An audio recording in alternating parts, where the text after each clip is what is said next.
sex has been, for most people, another trip in that sense. It's a super subtle, experiential thing. There is the experiencer.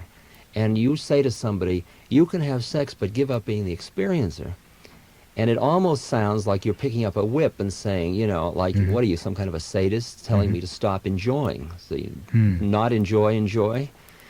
And the funny thing is, it's not saying, there's a beautiful statement in the literature over and over again. It says you have to give it all up to have it all.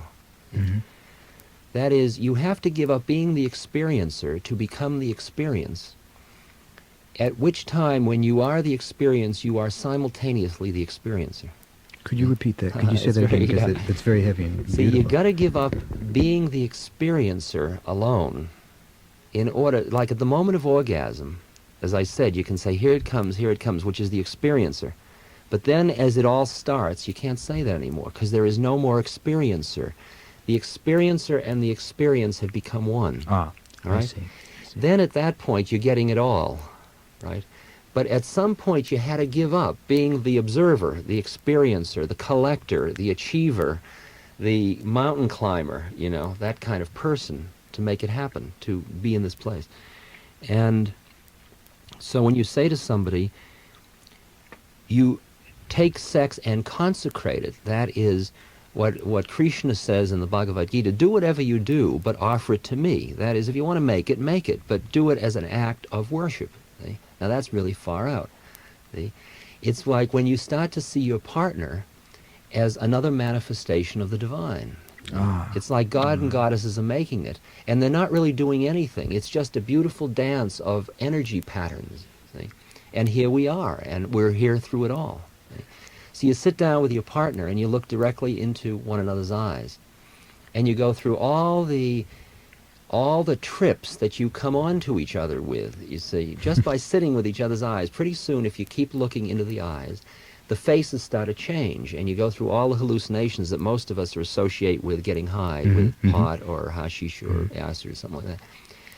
And you keep doing it, and they're all the 10,000 horrible demons and the 10,000 beautiful demons that the Tibetan Book of the Dead talks about.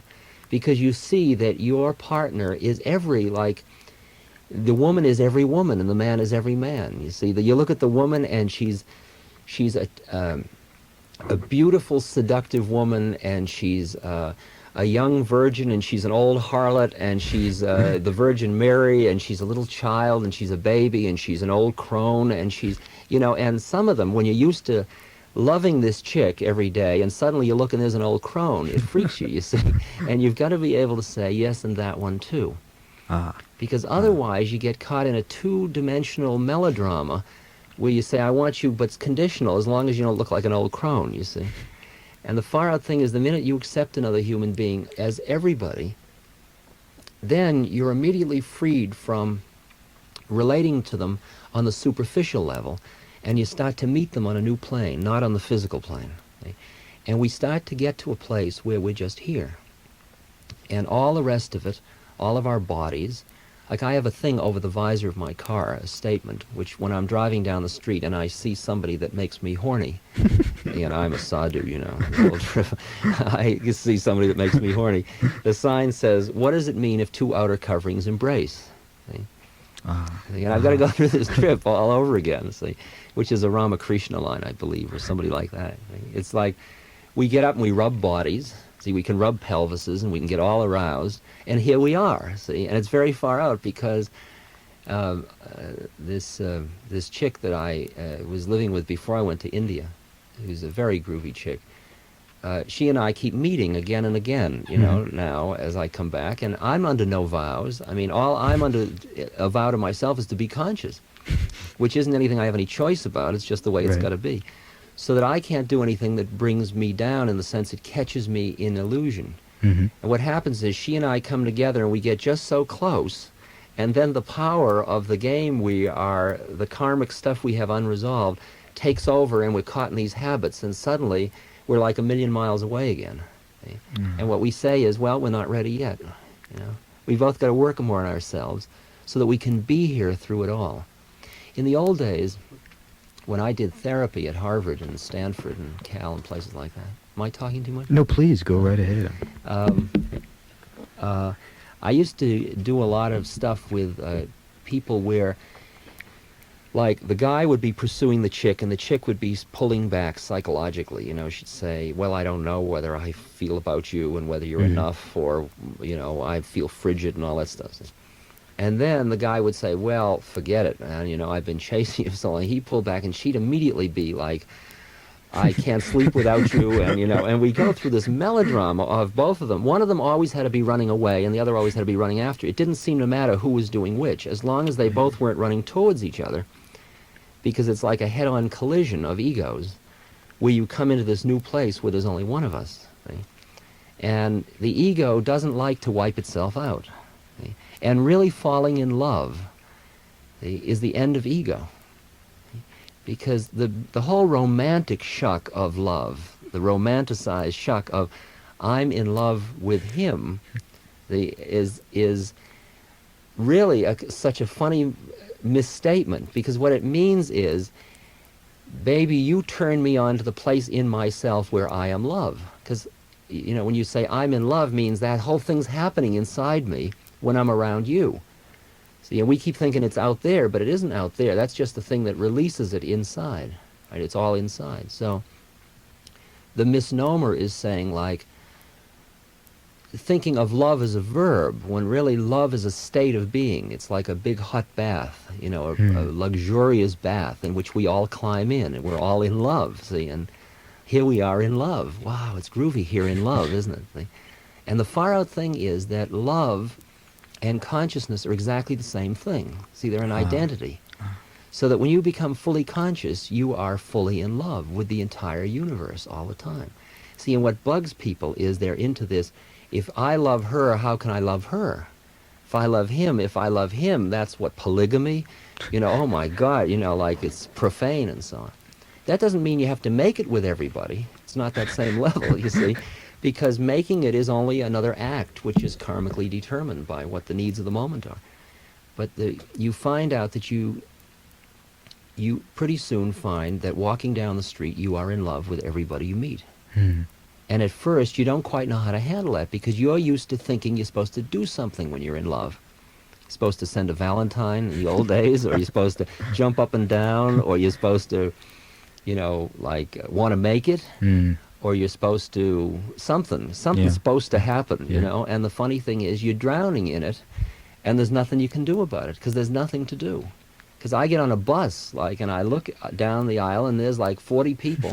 And I'm walking down the aisle, and I'm looking in eyes, and about, how many, maybe 3, 4 people will go through their paranoid trips quick enough to get here by the time I've walked by. And suddenly we're looking at each other in this stark, naked, total love, And this is somebody coming home from work with the groceries in their arm, and they're about 60, and we hadn't meant it to be, but here we are on the bus, and we just fell in love. If you're going to use most of the methods that are available, once you decide you're going to become conscious, the traditional methods,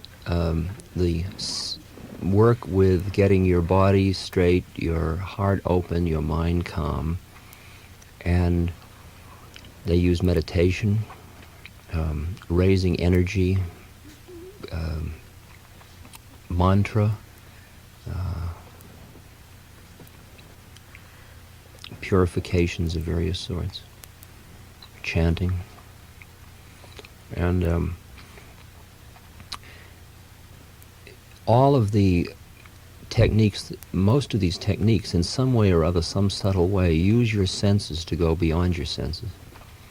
And that's what Tantra is really about. And sexual Tantra is using the sexual experience as a way to transcend. It's a vehicle, it's a means, it's an upaya or method. Now, you don't enter into it lightly. Most of the people that say, I am using sex as a method of getting high, are just sort of, there's a beautiful cop-out, very subtle place where they're copping out.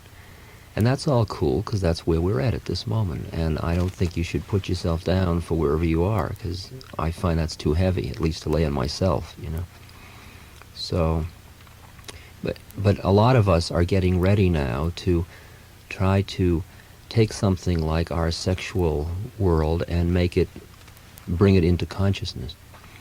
And what you have to understand is that when you are going to enter into a sexual trip with a partner, you are deciding that you are going to be a two-person expedition into consciousness. You're taking on a partner in your journey to consciousness, and you can't start with a partner and then say, well, I got to do it myself at this point, because you make the contract, we only get as far as we both get together. And so that, like, a lot of guys come to me and they say, sex doesn't mean much to me anymore, but my wife still wants it. And I say, well, man, then you might as well satisfy her, because you and she are a traveling team, and that means part of us still needs sex at that level, before we can transmute it enough. Now, when a couple finally decides they are consciously a journeying pair together, then the first thing is they have to get really totally straight with one another, because the act of using sex as a vehicle for consciousness does not start from separateness to bring together. It starts from togetherness. That's where it begins from. And that means being that honest and straight with one another, so that the couple can start to just, I can set up the rules that are so fierce, but some people that are listening are really ready to do this, of just sitting down with your partner and looking into their eyes and starting in where one works for a while and then the other, and just a simple question: if there is anything you can think, feel, desire, fear, or imagine that is difficult, embarrassing, or uncomfortable to share with me, share it. In other words, it is not possible that you can have any closed doors in your head in relation to me if we are going to work together in consciousness. We've got to be right here together. Because every place you have in your head that you think, I can't let her know or him know, that is keeping them as object. And that is the place where you're going to get paranoid again. It's always that place. So all of the doors in Hermann Hesse's Magic Theater have to be opened between you see. And as you keep doing that, you keep getting higher and higher until you're inside each other's heads. See? And then you start to share consciousness right at the beginning.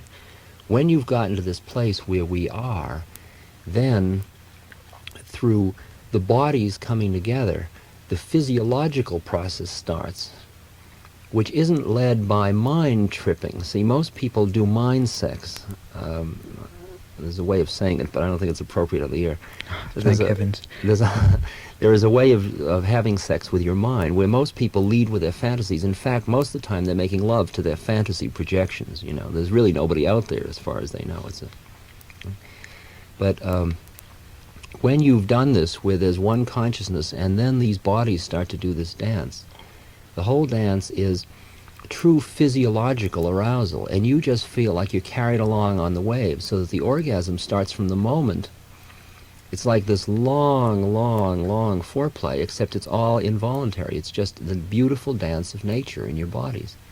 Except there's two bodies and one consciousness, and we're always right here, and here we are, see? And it's like, you can keep whispering in our ear, here we are, like, here we are, wow, look this, here we are, Because instead of going into your separate experiencing thing, you've already joined consciousness. See? It's really a high experience. That's what they talk about, tantric sex going on for hours and hours and hours, because the orgasm ceases to be the goal.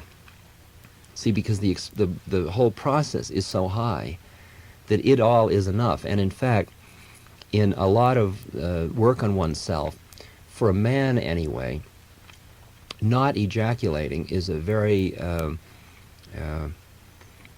useful thing, actually, rather to take the energy and move it up your spine, you see. So by adopting certain positions, for example, where the man sits and the woman sits astride the man, called the Matuna position, you get into a position where the man can remain in the woman and may remain erect and so on for long periods of time without ejaculating. And when that goes on, you have this process where it just stays at a very, very high place. And the whole business of working towards orgasm ceases to become the dominant theme. It's just a dance done with one consciousness and two bodies. It's just a very highly ecstatic dance.